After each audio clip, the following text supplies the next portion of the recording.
Welcome to the Analytics Power Hour. Analytics topics covered conversationally and sometimes with explicit language. Hi, everybody. Welcome. This is the Analytics Power Hour, and this is episode 299. You know, in the movie Godfather, Michael Corleone takes over the family in a time of crisis, and he quickly moves Tom, his adopted brother, out of his role as consigliere. His reason for this was because Tom wasn't a wartime consigliere. In times of great change, I guess it's important to recognize the need for different styles of leadership and approaches to our work. And, well, I mean, AI is kind of putting every company on a, quote, wartime footing, I guess, in that survival, our ability to predict, our normal cycles of growth, even our own understanding of the levers of business are kind of being transformed. And how do you manage it all? And all of this filters down to analytics because AI is making some things much easier, but potentially creating some downstream challenges that could be very, very damaging. So it's time to put on your wartime consigliere hat and embrace the change. I mean, it's already underway. So let me introduce you to my co-hosts. Val, Ground Truth Kroll, how you doing? I'm good now that I've Googled consigliere and those roles from The Godfather. Yeah, just keep doing it the Chicago way. That's right. Okay, got it. That's right. And of course, Tim, the last word Wilson. How you doing? Doing quite fine. And I'm Michael, the diplomat Helbling. All right. We needed a guest, somebody who could walk us through what's happening, how to react to it. And I think we found a great one. Yehonatan Schwarzmer is the Director of Business Intelligence at Networks. He's also held analytics leadership positions at Search Discovery, now Further. He has done organizational development consulting, and he has a master's degree in industrial and organizational psychology from Columbia University. And today he is our guest. Welcome to the show, Yehonatan. Thank you. I'm very happy to be here. Great to have you. Okay, so I think there's a lot to get into here, but I think, you know, in your world, you've kind of lived across two different distinct worlds in your career. One is sort of this idea of change management as its own practice, and then analytics as its own sort of discipline within the business. So like, as you see those two things sort of come together in this moment, like what are the things you're noticing in the community that you're in? The idea of change management is one that we all focus on as a topic by itself. You know, we have an issue or we see that there's a company or organization struggling with shifting or a change that they know is coming and the feelings that come along with that. And so there's a lot to talk about with change management. Some people think about it like organizational therapy or some other label that we stick on it. But separate from the question of what is change management, it also has to do with what it is that you're managing a change of. And specifically, when you talk about the management of change in the world of analytics, it really focuses on a lot of the big questions that come up that you typically explore in the world of data and analytics, just with an eye towards what is happening on the people side of these changes. How are the people being affected? How are they going to approach it? How do we think about that so that the change is seamless and gets us to where we want to be? And we've gotten everything we want out of it. You know, when I shifted, kind of talk about two worlds. So when I shifted into the world of analytics from the world of pure change management, right? Pure change management. So we were doing consulting to companies and talking about, you know, leadership development. There was like conflict resolution, especially when you have those like family companies and, you know, lots of the issues that come up with those types of things. And then you shift into the world of analytics, and it starts with what's the number? Talk about the numbers, just the numbers. But then really, really quickly, you get to the understanding that it's not just about the numbers. And if you only focus on the numbers, you're going to miss a big part of the value that can be delivered. You really have to understand the people involved in it. And that's where the cross between the two topics became very exciting. It does seem like you said something in that when change, figuring out how to get where you're trying to go to. And I guess, is it fair to say in the world of data and analytics, it seems like often there is where we want to go to is being data driven or it's kind of like this squishy aspirational, we want to use the data to make decisions, but that's not really like the future state hasn't been fully formed. It's kind of more of this aspirational idea. Does that not bring challenge? Because you don't, if you haven't really defined the destination, which I guess is also a temporal thing because the destination is always going to keep moving. Is that a particular challenge if you're doing change management and you're not acknowledging how the future should look different from today? Yes, of course. There's a couple of, the typical or the classic issues that you're going to bump into either when you are doing change management or that come up that make you realize we should really be managing this change. So one of them for sure is we don't really have a vision for what this change is supposed to be. Of course, we don't have people on the bus. Nobody knows where the bus is going. Or we have 10 different buses and they're going in 10 different directions and people have to decide which ones they want to get on. So for sure, defining it is one of the critical components. There's a number of critical components. You talk about things like defining the vision. You talk about things like making sure that you have buy-in, that you've dealt with resistance, that you have a organizational sponsorship, let's say a primary sponsor, someone who's really going to make sure that this thing is managed the way that it needs to be. So there's a bunch of them, but for sure having a vision on where it is that we're supposed to be is one of the fundamentals. I love the way you put some of that introduction. It has me thinking like whether I should adjust my definition or how I think about it a little bit, that it's something that happens separate. So I guess there's the concept of like change is happening, whether you're managing it or not. And so you have to make the choice for it to be an active part of whatever is in scope. But do you think of it as like if it were one of several work streams, if you will, on a project, is that missing the boat because it's not like interwoven with the other activities on the project? Or is that healthy because then you can kind of give it its own time and attention and like the capital letters of the name of the work stream? Or like, how do you kind of consider that in the scope of, or in the context, I should say, of like a larger initiative or project? I think that as with most of these types of questions, the answer is going to be, it depends, which is only because, there are so many pieces that come into it. We talk about a change. So you think about a small startup that's quickly shifting, every month, it seems, to focus on something new and different. You talk about a very large bureaucracy where someone has come in and says that the way that we've been doing things for the past 20 years just isn't working. You talk about a company that's turned around and said, oh my goodness, we're falling behind in the AI bandwagon and we better get everybody on board as quickly as we can. The changes that we're talking about, there's not one type. And because there's not one type, there really isn't one answer.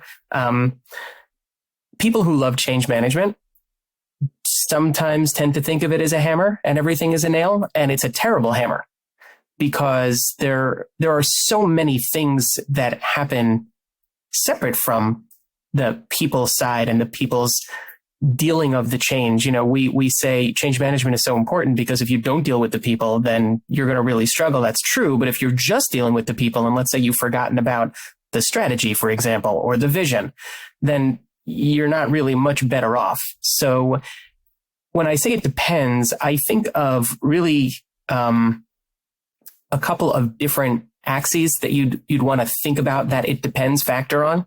So for example, what type of change? Is it an incremental change, something small changing? Probably doesn't need a lot of management. Is it a transition? We're shifting something underlying or much more critical to our regular operations? Or on the other end of the spectrum, is this a huge fundamental shift and we have to redefine our identity, let's say? We have to become something that we weren't before. So that's one way to think about it. What's the motivation? Where does it come from?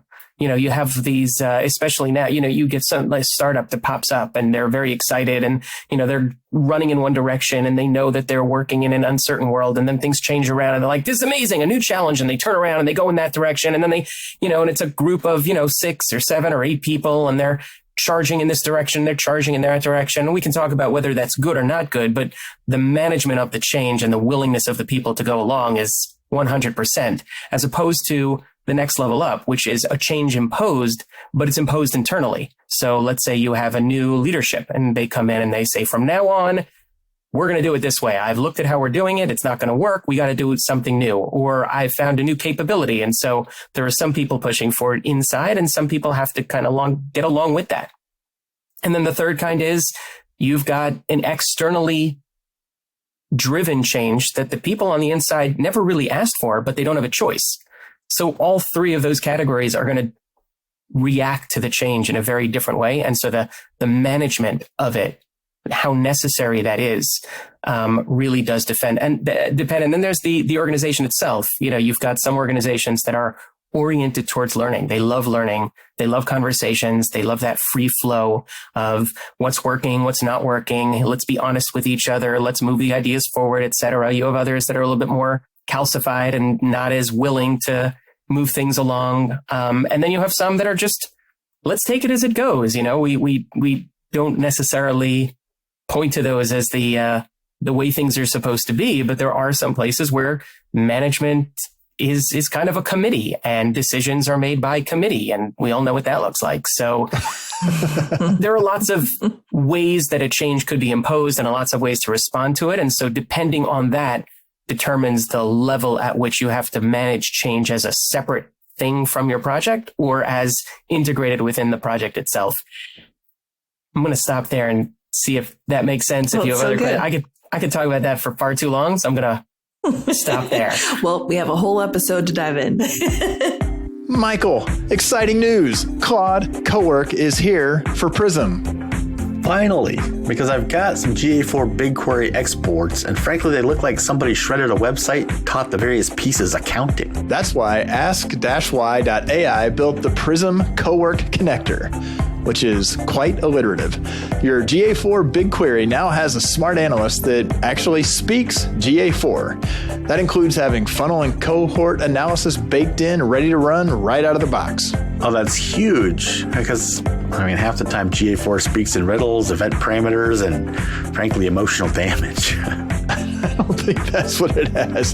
But Cowork ships with sessionization built on GA4's own methodology as a baked-in skill. Okay, I do love that because my session start, final, actual, real query can finally be sent to the farm upstate. And every analysis becomes a shareable page. Prism auto-generates a dashboards page directly from within Cowork. Oh, no copy paste, no screenshot archaeology, no please ignore the column name temp fix 2. Nope. And Cowork brings the whole Prism brain, the analytics agent harness, skills, memory engine, everything. I like an organized analysis, and it sounds like it provides that. Traceable, auditable, and ready to use with your other data sets. Exactly. You might have to do some adjusting to your personality and standard way of working. Well, I do feel threatened, but in a growth mindset way. All right. We'll go to ask-y.ai. That's ask-y.ai and sign up for the waitlist. Use code APH to jump to the top. Yeah, that's ask-y.ai, code APH. Hey, Tim, how confident are you that your website tracking setup is actually giving you usable data? Well, confident is a strong word. With browser changes, cookie limits, tag conflicts, and messy marketing stacks, measurement can get complicated pretty fast. I agree. That's why we've partnered with Stape. Stape is an all-in-one solution for server-side tagging, helping teams improve quality and the reliability of their data collection. And if your tracking is incomplete, duplicated, or misconfigured, your reports may be pointing you in the wrong direction. Yeah, but you can use Stape to clean up your server-side data collection, improve your conversion attribution, and that'll help you make better use of your marketing budget. They also have a free website tracking checker. Enter your domain, scan your site, and in under 2 minutes, you get a personalized report. Yeah, I like how it has prioritized recommendations, some competitor comparisons, and AI-powered suggestions. So before the next "Is the data wrong?" meeting, go get your free report. Visit stape.io, that's stape.io, and use the free website tracking checker to get your personalized report. All right, and now back to the show. When you talk about like the organization, whether the organization is kind of geared towards learning or geared towards being static, like do you run into the people within an organization? Like people who are saying we should keep adjusting and changing the way that we're doing things versus the extreme, who move my cheese people? Like, what defines like the organization's nature or culture or whatever the right label is for that, to say how much is change accepted as part of something that's always going on versus change is something that we want to minimize? How does that work? You were going to walk into an organization, you would have no idea. So there's kind of the abstract part of your question, which is what is the reality of an organization? And then there's the question of how do we figure out what the reality of the company is so we can actually work with them? I'm more comfortable with the second one because that's the way that I typically think about it. Is if we're going to work with a group of people, let's try to figure out where they are. So I guess what are the tells there? Because I mean, a lot of people are in an organization and say, I've never really thought about my organization through that lens. What kind of organization am I in? One of the topics I think that's going to come up whenever you talk about this, either you talk about it as kind of the basic definition of organizational change, or you think about it as one of the fundamentals that you have to address, is resistance. So we talk about readiness, but we also talk about resistance, and they're not necessarily two sides of the same coin, right? Some people could be not ready because they just aren't skilled or they don't have the experience, while others are actively resistant to a change. And so there's an organization called ProSci, which has a lot of resources related to organization change and managing the change. And they have a lot of models. And one of the models that's really simple, but I found really useful, is look at two spectrums to get a sense, Val, back to your question of how much management of the change do we need. One of the spectrums that we look at is the degree or the complexity of the change. Is it a significant change? Is it a small thing? And then the second one is, what is the anticipated resistance? Meaning, how much work will we have to do to push this change through? And that really opens up the whole question to what is the barrier to change management and how do you address that barrier? And the way that I think about it is that within change management, this is a discrete question, meaning it's a topic within change management, but you could easily see how this can kind of blend into every question that has to do with managing a change, which is at the end of the day, all right, what about those people that aren't going to come along? So I'd rather think about it in the way that it is a topic within change management, because there's a lot else that we could talk about separate from the resistance, but let's focus on that part as a topic by itself, which is what are your barriers and how do you address them? So there could be a lot of barriers, meaning when I said before that resistance is not necessarily the opposite to being ready, when a lot of times you see a big change being pushed at a company, you get the mindset of, well, I was really clear on what we're trying to do, and I had a town hall, and I spoke to people about it, and I have training available, and I probably have office hours ready, and there's a lot of crickets. Meaning either people just aren't interested, or people are still kind of doing their own thing, or it seems to me that they're just waiting for this initiative to pass by, just like all the other ones, so they can get back to their real jobs, whatever it might be. And there's a lot of confusion. I don't understand. Like, we invested a lot. We bought this new platform, or we've got this new training, or the company has to make some sort of a shift, or we've got a new strategy, or whatever it is.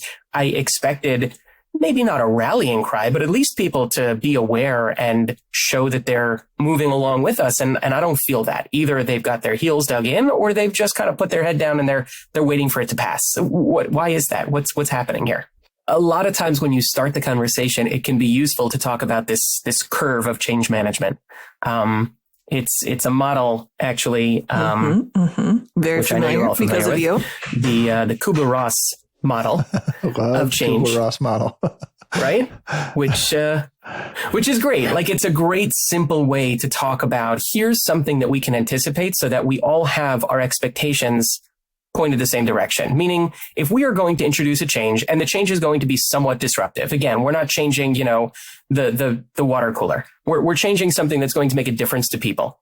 And so we can expect that that's going to affect people. And the effect is likely going to mean that there's going to be, number one, a decrease in productivity for a time as we shift over and we acclimate ourselves to the change.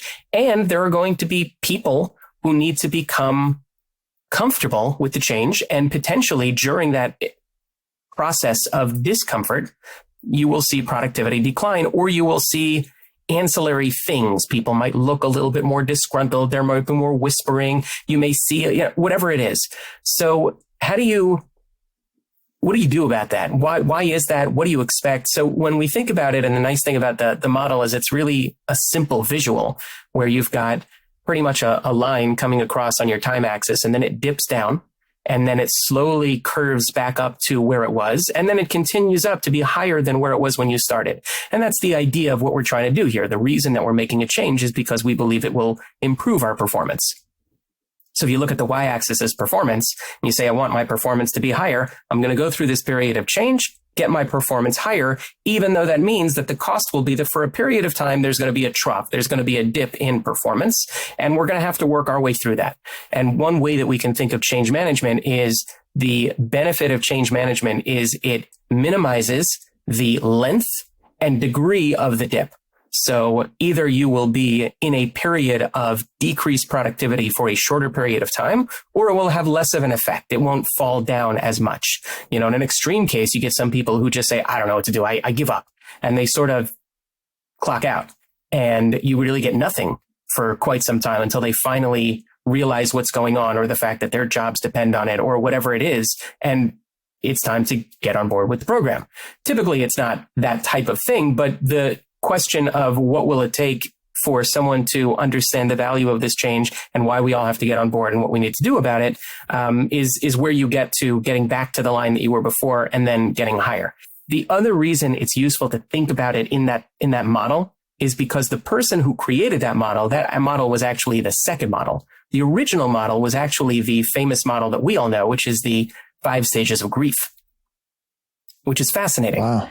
Because, right, they came up with this idea of the stages of grief. And then after that, it evolved into a model of change management. And there's an implication there. What does it mean that we learn from grief to what change management is? But it's very helpful to think of it in those terms, not because change is devastating all the time, but because you have to understand that change has a real impact on people.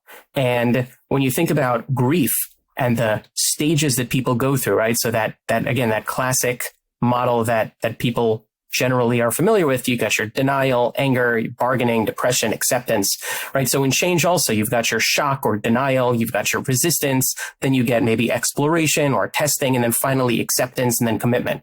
Right. Can we maybe pause for a minute so listeners can kind of think about like the migration to Google Analytics 4, perhaps? And they can be like, that explains so much.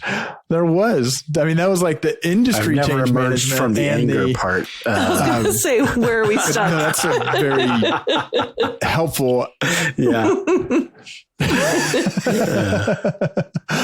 It could be a long process, as long as it's a process. But just to pick on, we keep coming at it like, well, there's like a million different types of change, a million different forces, I'm a little concerned. I want to kind of dive into something a little more specific. I mean, my concern, it's like, well, gee, it's all over the place. So I want to push, I made the GA4 crack, but I feel like there have been platform changes. We're moving from Domo to Power BI, or we're moving from Power BI to Tableau, or we're moving from Adobe Analytics to Amplitude, which there is some motivation to the change in the framing of the performance going up. That's like the change is either the licensing is getting out of hand, or there's a gap in what we can access. But I think of that dip on the Kubler-Ross curve is always somebody saying, I mean, as you were talking through the crickets and it's rolling out, it seems like what often is getting heard by the organization is it's going to be better. And then they just kind of wait until it's there and it's tangible. And then they look at it and they're like, where's that number that I used to get every Monday morning? And they're reacting to it. So like in that context of this is a change is being imposed because some subset in the company made a decision, or sure, in Google Analytics 4, the vendor made a decision, but the change is happening and it's going to happen on a certain timeline. Like, what do you do when you're thinking through what those barriers are? Like, it does feel like the organization thinks of the barriers as being the technical cutover, and training and office hours are kind of, they're like, well, this is overcoming the technical barriers and it's going to overcome the people don't know how to use the new tool. And it sounds like you were saying, yeah, but there's like other barriers that those components don't address. So like, how do you identify those barriers and then address them? One of the things that you said is really critical to this. The idea that I knew where my number was and now I don't know where to find it.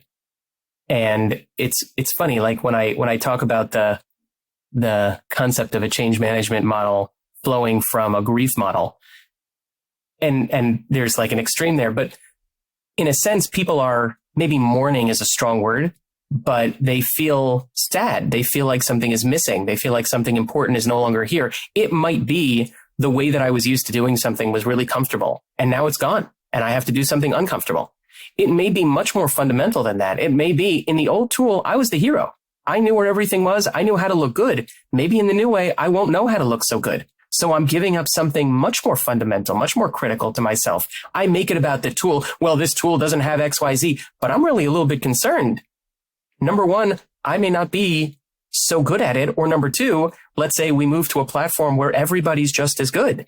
And then when everybody's special, then no one is. I lose that. There are so many things that are lost in a change that every person experiences differently. Understanding those individual changes goes a long way towards understanding what can be done about it. So it's not just about something like, hey, here's the training, here's what can be done, but it might be something like, you are the expert, and the reason you're the expert is because you've got all this experience and da-da-da. And because of that, you are primed to be the one that can take on this new tool and help everybody move along and be seen as the one that really helped us make this significant change, as an example. But it's addressing what is it that this person is losing, and how do you fill something in that can give them something that builds them up? So 2-part follow-up to this, because this is exactly what I hope we would be getting into too. So one is the high level, process or arc that you guys have both referenced, like whether it's, the town hall announcement followed by an email with a couple links to FAQs on some Confluence page, a couple dates included, brown bag lunches, and like, let me know if you have any questions, is the most common way that I've seen change managed across a lot of organizations. And if you're talking about, a tool change or something like that, you're talking about hundreds of users. So so this is the 2-part, how do you address the individual and like what their resistance is, or like the loss that they're mourning at scale? And then 2, how, like, who could an analyst recruit to help them through some of this? Because a lot of times we're doing that program, not because we don't care about managing the change well, but we really haven't seen it modeled other ways necessarily. And so is there someone else in the organization that people should be tapping into, or is this another muscle that analysts really need to build themselves? So that's my twofer. It is a challenging question. One of the reasons it's a challenging question is because, even again, going back to this organization, ProSci, who talks a lot about sort of the fundamentals, like what are the pieces that you want to make sure are in place if you're going to roll out a significant change, meaning you're going to roll out a new tool and it's going to affect 1,000 people, right? Like, that's not a simple thing. It's not something that can be solved with lunch, nor is it something that can be, solved by sitting down with every one of them and saying, I understand your pain. What is it then that will overcome someone's resistance? And within those 1,000 people, we have to assume we're not going to have 1,000 people resisting, but we have to know who is. And so maybe starting with what is it that overcomes that resistance in the first place? And then how do you translate that into an actual plan for 1,000 people? So when you think about overcoming the resistance, assuming that you have genuine resistance, typically you'll be able to overcome it in one of 3 ways. You'll either get your desire, your intrinsic desire. Everybody talks about, well, if it's change, it's got to focus on the what's in it for me, which is cliche and it's true at the same time. right? Hey, with this tool, you will no longer have to deal with, right? Again, a lot of times we roll out a new tool and people immediately see, hey, this is really beneficial. That's great. If people don't see that, maybe you can sell them on it. Hey, let's talk about the benefits. Let's talk about the trade. Let's talk about what we're exchanging and why we're doing this and what benefits you get out of it and why that might be better for you. There is one group that could be influenced by that because it's really true. For them, there is a benefit. They didn't see it before. They may not have understood it before. And so it's not to say that the lunches and the trainings and everything else are useless. They're not useless. They just tend to be that we focus on the areas that they didn't work. But for a lot of people, it does work. So you've got two more, but I feel like even calling that out, I think there's a tendency to parrot what in a tool perspective, it just parrots what the vendor has said the benefits are, which aren't necessarily resonant with the company. The other is the people who are implementing often get so caught up in the logistics of how is this transition going to happen that does to me sounds like that is a miss. Like probably repetition of these are the benefits that are meaningful for you is actually that it's just a little light bulb went on that it's easy for that. It's like, well, they just assume everybody knows. Like, sure, everybody knows why we're doing this. We told it when we sent out the first email, and it sounds like that's something that really should be restated with an opportunity for somebody to ask follow-up questions. Like you said, this benefit, but what does that really mean? I think, right? I say yes, and actually that sort of blends into the second way, which is not such a distinctive way, but it's the the FOMO approach, the missing out. Meaning, if you do get a group of people and they are making significant progress, or they do experience some real benefit, then very often that will kind of push the people on the other side to say, I didn't realize this was, but now that I see what it actually looks like once people are doing it. And this could be because, listen, if you explain it to me at a town hall versus I see someone that's actually doing it, totally different thing. But as more people start using it, as you start building a little bit of a snowball, again, it's funny because a lot of these things are sort of seen as cliched and we roll our eyes, but this actually is where people get influenced. When I see someone is doing something and I understand how that translates directly to me, I am much more likely to want some of that. So whether you can build that consciously or you get enough of a groundswell going, then you have a significant leg up from where you were when you were just, again, having that brown bag lunch where it was very theoretical to people. And most people were not thinking about how amazing this will be for them. It's mourning what they're losing. So is this one related? I'm thinking through a client that actually three of us worked on together, that is picking the people who are getting on board and kind of stacking the deck for them to be not just successful themselves, but successful in an elevated and public way. I mean, and it's a little bit of getting them to be champions amongst their peers, but also it's like, well, yeah, help them be successful with it. And they're still going to be talking about what the job is. It's just if whatever the change, whatever the process or technology change slips into that, then it sort of becomes the subtext. I mean, I thought about this stuff differently, and here, look, now I'm actually saying something that's useful and interesting and actionable. Yes is the answer. And I want to address it, but I want to take one slight detour first, because you're also talking about the third way, which is going to transition right into this.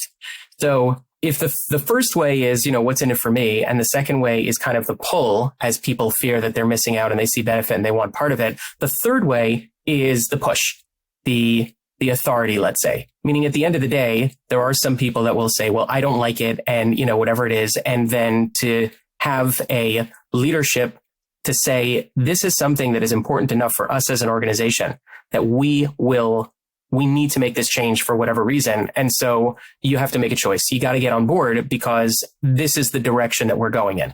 Meaning there are some people who have the mindset, I'm just going to keep doing it the way that I'm doing it and it'll probably be fine. At a certain point, that's not going to work. And so you don't want it to become a conflict if you can avoid it. But the reality, call it a last course, if you will. But if people aren't going to buy into it and they're not going to see the benefits, then they may see, all right, listen, it's at least better for me to go along with it than the alternative, which I would rather not have. Okay, so I want to pull in AI now because a lot of organizations are getting this mandate like forcing function with very little instruction on what that actually means because no one really understands what all the parameters are. So you sort of have this existential force, right? So this externality, this forcing change. The leadership is saying, we're going to become an AI driven organ and we got to everybody report back on, I mean, in the most extreme examples, like how many tokens you're using every day, which, wow. But like, so bringing that into like the world of analytics, like, it's like, oh, so what am I supposed to be doing now that like there's a dictate to make a change, but no instruction for what changes exactly to make or how to make them or that kind of thing. So like that creates sort of like, I feel like a failed structure in a way of like running change management. So like, how do you exist? This is just as fun as I thought it would be, just for the record. So I want to, let me do this then. I want to get to your question, but I'm going to take a detour first, which is to go back to Tim's question, which was what the original detour was from, because that's going to get back to your question. Right. So Tim, well, so, you were talking about how do you get those 1,000 people, or what does a leadership group do, or how do you get beyond the lunch and learn to whatever it is.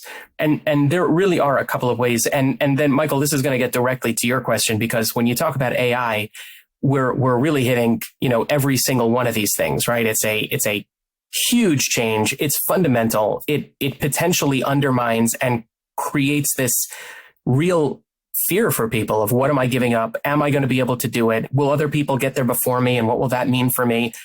I don't even know what it looks like. We haven't defined the vision. Nobody is even telling me what it's supposed to look like. They're just giving me some basic mile markers of more, and no one knows what that is. How will I even know if I was successful? How will they know if I was successful? Right? There's so many areas for that concern. And that's even before we get to, the complexity of AI. Really, this could be with any large change, but it's only exacerbated when we talk about AI. So overall, when we talk about making a significant change, and you're trying to understand how do you connect the dots, right? I've got a lot of people who don't understand. I've got a lot of people who are afraid, and I've got a lot of people who are resistant. What am I supposed to do? So there's a much longer discussion that I'm sure, we can have, but in a nutshell, it really does go back to even some of the things that you were saying, which is maybe don't hit everybody at the same time, or maybe think about who it is that you want to talk to first, and not think about this as one monolithic change. That could either mean something like, let's find the early adopters, the people who are going to be excited, and let's talk to them about their role. Your role is not here because I want to teach you first. I want you to learn this faster than everyone else, and then show everyone why you're the star of the company, everyone else stinks. That's not going to generally create the rainbows feeling that you're looking for. But if it is, listen, these people that I'm having a conversation with you because I feel like you not only can be extraordinarily valuable to help our company elevate, but you can bring everyone along with you. And so the role that you're going to play is to learn as much as you can, demonstrate as much as you can, potentially be a resource for others. I don't know if that means that they have to have, let's say, office hours. I've seen that where, if you learn it well, then you can offer your services, as it were, to others, or just let them know that your door is open. But be that person that shows everyone what the potential looks like, where the excitement comes from, why we thought this was beneficial, and then help them along. That's one potential way you can do it. Another way you can do it is by focusing on a different group. I've got 1,000 people. Okay. Out of these 1,000 people, I have a certain number, which are, let's say, the managers, and then everyone else is the primary users that are going to be. So let me start with the managers. Hey, listen, we're going to make this change. It's going to be a really significant change. People are going to feel that impact, and it's going to be jarring. So I'm talking to you first to, number one, let you know where we're coming from, how you can best prepare, how you can enable your teams, how you can have conversations with them. A lot of times the conversation from leadership is best received when it's something about the vision or the strategy or something like that. But reality is that when I, as a I'm on the front lines. I'm doing the work. I don't want to hear from, the person who sits on a screen and is, the person I watch while I'm eating my lunch. I want to hear from my manager, the person I talk to every day. So sure, the leader, lay out the vision, help me understand where the company's going, why this is beneficial, why this is a great thing, give me confidence in the company, right? Like, let me know this. But then when it comes to how is this going to affect me and how am I going to deal with these things that I'm struggling with? I want someone who knows me. So ideally, it should be the person that I report to. So if the leader first talks to those people and then they're better prepared to have that follow-up conversation. So you have the big lunch. And then immediately after that, the manager sits with their group of 8 people and says, all right, everybody, these are some big things coming. I'm sure there are some big feelings. Let's talk about it. Or if you have questions or you need specific help, or if he said some things that weren't so clear, or, she mentioned something and you didn't know what that means. Because the manager has already had the conversation with the leadership and does know, it's not the manager sitting. And a lot of times, the manager sits there just as clueless as everyone else, but they're the manager. They've got no choice. They've got to take the hit. It's like, okay, everybody, let's talk about it. Those are great questions. I'll get back to you. That is not going to instill confidence in anybody. But it means that rolling this out in not a here's the training that we will provide to everyone, but really being thoughtful about who can help us get everybody else on board, who is more likely to buy in, who is more likely to demonstrate the benefit, who is a manager who could really talk to people about their concerns. That's one tactic if you're talking about a change at scale, so that it's not just this huge thing that you have to swallow all at once. I will say that another piece of this really does have to do with, I was trying to see if we could avoid the word culture in this entire conversation. And of course we can't, but it's difficult because culture means different things, different people. And it's almost like an excuse word. I don't want to use it as an excuse word, but the companies that have established a culture or work to establish a culture that enables these types of conversations and that orients everyone towards a very productive, aligned conversation will have a completely different experience than the ones in, let's say, where there is no communication, or everyone is fighting for themselves, or there's a lot of internal competitiveness, or there's silos and turf and, very, very different conversations. I will tell you that in this, the concept itself, I think, is one that we can all understand. Practically anyone who has seen it will understand the difference night and day in creating a culture in which these things are real versus where they're not. I'll give you just 2 quick examples. I have a mentor. He's been a mentor of mine since like 20 years. One of those people that is just giving and kind and thoughtful and wise. His name is Tony DeKemper, lives in Baltimore. And when I was just trying to figure out what I wanted to do with my life, I had some conversations with him. He was fantastic. And ever since then, he has been just incredibly guiding. And he ran a company for a while. And in that company, it was bizarre to me, but any new hire who joined that company had to join a 2-day course called Fundamentals of Communication. And it was all about, how do we communicate? What is communication? What is the relationship between communication and establishing relationships with other people? How do you grow those? How do you value those? How do you make sure that you're actually communicating what you mean? How do you make sure that you've heard what the other person is communicating? How do you make sure that your communications are designed to build something up instead of just to make your point or whatever else it might be? It was a real commitment on the part of the company, and it changed everything. Because everybody who went through that experience, first of all, you go through that experience, you understand now what the company's about. You understand that they really mean when they say, we really want to hear from you, or something like that. But it also levels the playing field, which is another thing that I think is critical. You all, I think, know, Noah Levin is a guy that I worked with for quite some time. He's going to make an appearance later on in this episode, by the way, just so you know. You can only do well when he joins. I mean, but I one of the things that I learned from him, and I mean, just working with him, you can learn something every day. But one of the things I learned from him is when I joined Search Discovery, he was running teams, he was running meetings, and he always started the meetings the same way. He said, the purpose of our meetings is to achieve something, and we will only be able to achieve it if all of us are guided by being open and transparent. If we are open and transparent with each other, then we can have real conversations that move things along. Otherwise, we're going to get locked in. We're going to get stuck. And in those, couple of words, that little preamble, he did so many things. And this is important for any kind of management of change. One of the things that he did is he did away with roles. In this meeting, sure, some of us have more experience, some of us have less, but we're not coming in this in a hierarchy. We're coming at this because we need to solve a problem. And if you have something that can contribute to solving the problem and you keep that from us, all of us lose out because of that. You are valuable. And saying to someone that they are valuable versus telling someone they are valuable, versus showing them that they're valuable, meaning demonstrating it by saying, I don't think we have enough in this conversation because we haven't heard from this person and the experience that you're going to bring is unique and no one else has it. That changes the entire feeling of the conversation.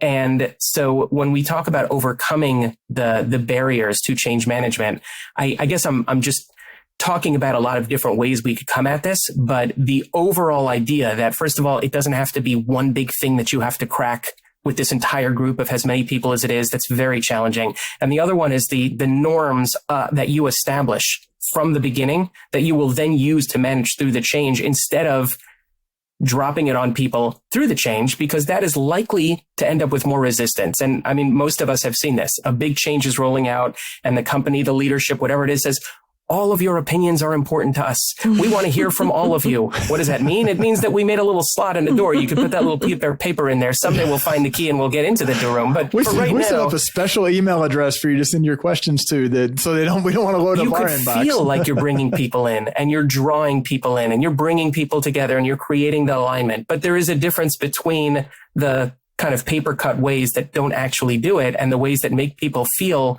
I want to be part of this. And even if I am nervous, the term psychological safety, I don't like it because you can hide so much under it. But there is a principle there where people really feel like if I am uncertain or I'm concerned about something, that's valid because that is how I will learn. And the point here is that we are all learning so we can all benefit and we can all get better and we can lift each other up.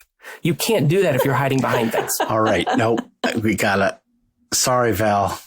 It's Episode 184, Psychological Safety with and Analytics with JD Long. Just to, plug that, which was a fun episode. I didn't think we would have a shortage of things to talk about. And really the shortage is the amount of time we have to explore this issue, Yehonatan. Yeah, you should. So we do have to you start to feel wrap bad. up. And we didn't even get to talk about the measurement side. Shame. I should. Shame. I should feel bad. I know. So, well, obviously that indicates that there's much more to talk about on this topic, but yeah. And really, Val's question never really got answered. So, can we take 1 minute to try to answer 60 seconds. Number one, if you don't have a lot of change going on, or it's not a big group, or change management is not a big concern, don't worry about the measurement. You'll overkill it. You'll hammer it to death and it's not a nail. Don't do that.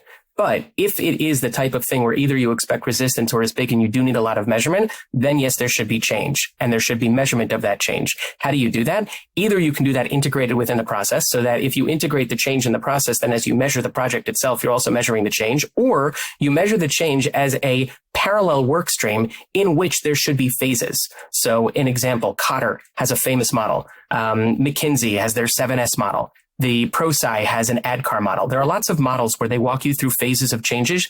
Each of those can be broken down. And as you go through the change, you can actually measure how well are we approaching each of those so that we are ready for the change, we're implementing it correctly, and we've embedded it correctly. Those can be measured because you can break them down, and then they become a separate work stream that will be measured. And when you see that going successful, the project is done. Nice. Yeah. That was actually pretty good. You were very close to 60 seconds on that. Yeah. That was very close.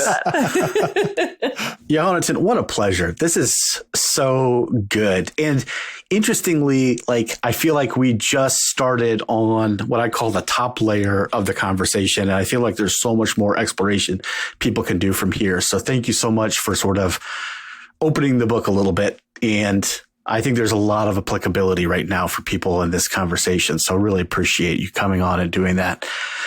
One thing we do is a last call. Something, go around the horn, share what might be interesting. Yehonatan, you're our guest. Do you have a last call you'd like to share? I will tell you that one of the things I've been thinking about for a long time is how technology, specifically AI now, but technology in general, adds a benefit but then very often there is a cost that comes with it that you don't think about until later.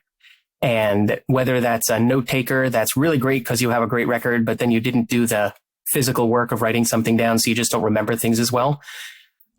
Did Tim prep you ahead of time for this? Actually. This is like a hobby horse of his right now. Okay.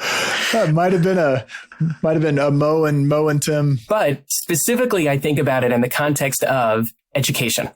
Education is an area where we are using a lot of technology, and there's the technology that we think is detrimental to children's growth or students' growth. Should they have phones in the classroom? Should they get their own Chromebooks? Things like that. But then there are also questions about what about the technology we are using to actually drive that education? And there are some companies that are coming out that want to just have education be only through technology. And I think it's a big open debate. There's a guy named Jared Horvath, who recently gave, he gave a congressional testimony, I think it was, and he's just recently come out with a book called The Digital Delusion. He was a teacher for quite some time, and he's talking about how education done through technology comes with a lot of benefits, but you have to be aware of what you're giving up. And then how do you thoughtfully get ahead of those so that you don't lose as you're gaining? It's so funny. He is actually in our queue, like as a potential. I recognize that name because he'd bounced around somewhere. All right. So I think he's a little controversial, though. So if I'm correct, right? Yeah. I mean, none of this is straightforward. It's more, like I said, it's something I'm thinking about for a lot because the question is not clear. What are you giving up? Before you pick up your pitchfork, you got to be relatively clear about that. But, people like picking up pitchforks. All right, Val, what about you? What's your last call? Mine is actually semi-related to the topic, so I'll be taking those brownie points for that. It is a Medium article from none other than Eric Sandisham, one of our favorites. And this one in particular is about how AI is redefining the role of analytics leadership. And he does link, like as he does in a lot of his posts, to past articles that like plant the seeds of some of that thought, and they're all worth reading as well. But one of the things that I think is really interesting is he's talking about this like paradigm shift and how we're thinking about the new chief analytics officer and what makes a good one, is to redefine one of the core competencies. Instead of focusing on solving problems, it's going to be more about the ability to problem find, and problem define versus the actual solution of it. And he kind of goes into, the T-shaped skills and like operating as decision scientists. And so anyways, it was a really thoughtful read. And I just found myself highlighting bunch of excerpts in it and shooting it off to random people. So I was like, I need to share it here as well. But it was definitely a good one. Nice. Very cool. I'll check that out.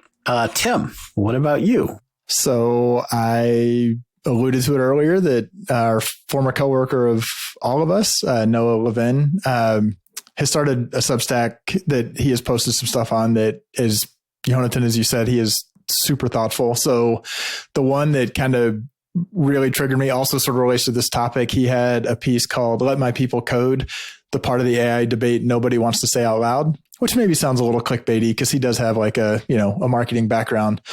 But the essence of it is he's kind of making the case that one of the real tensions around AI is not just about like declining quality. It's about like experts grappling with the loss of exclusivity as a way many more people can be like competent. So even Yehonatan, as you were talking about, the person who was the Power BI guru and now they're moving into Tableau and they're losing that.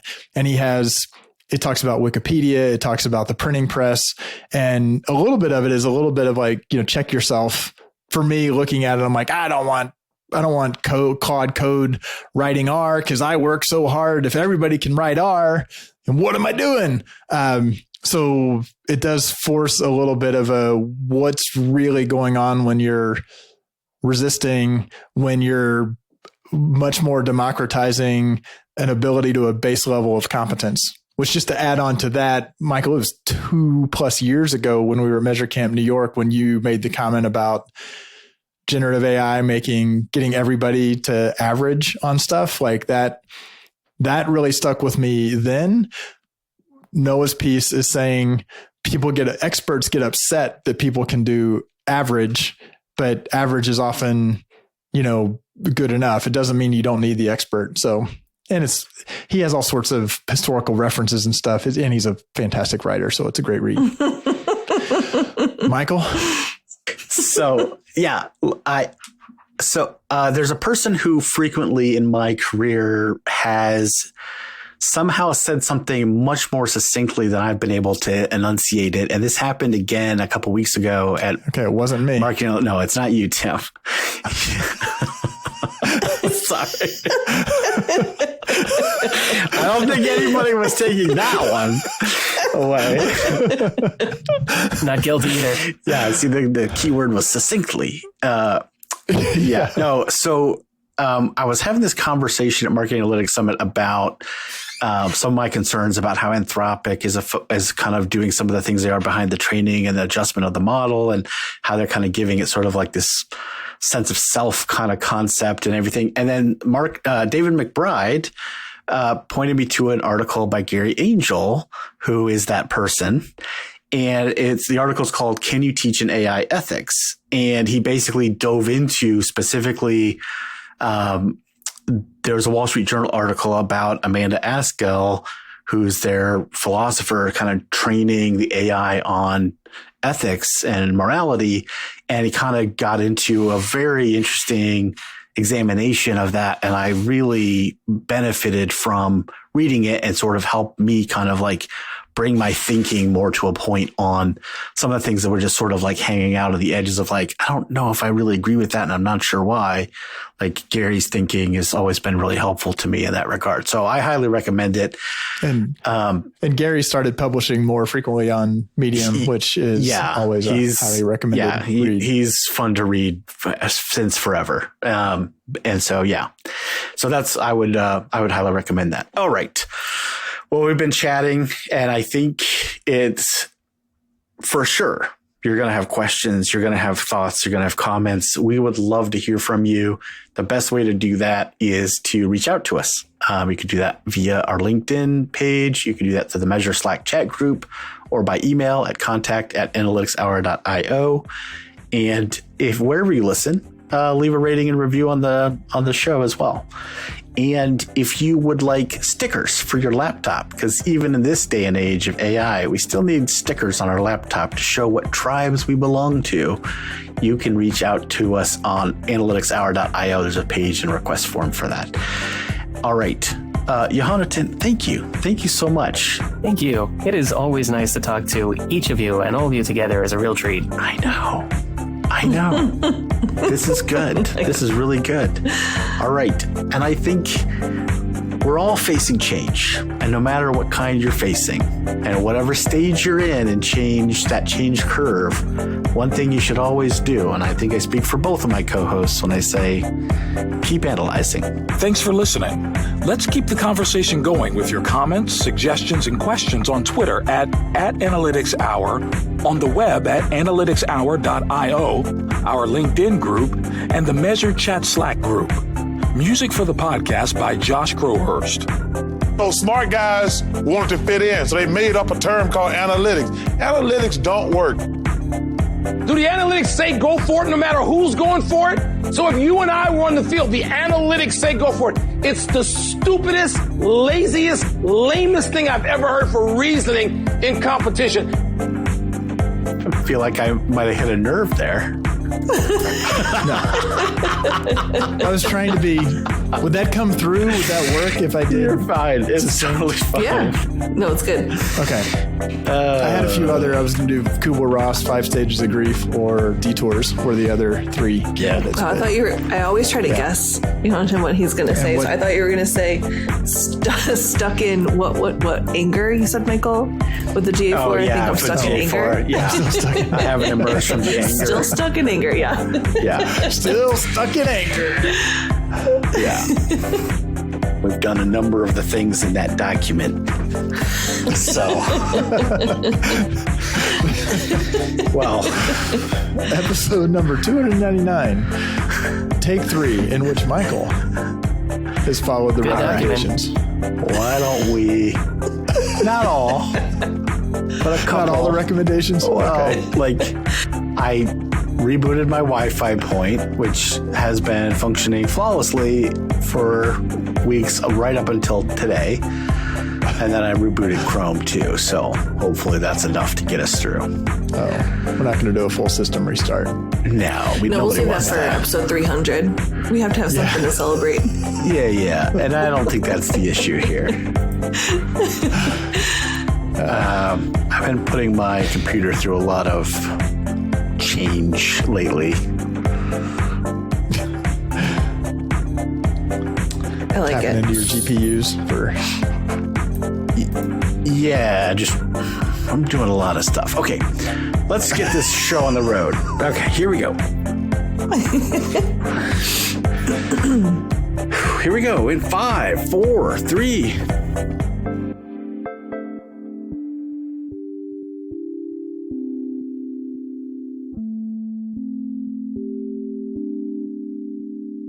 Rock, flag, and succinct refers to the expression of ideas, information, or arguments in a manner that is remarkably brief, clear, and to the point.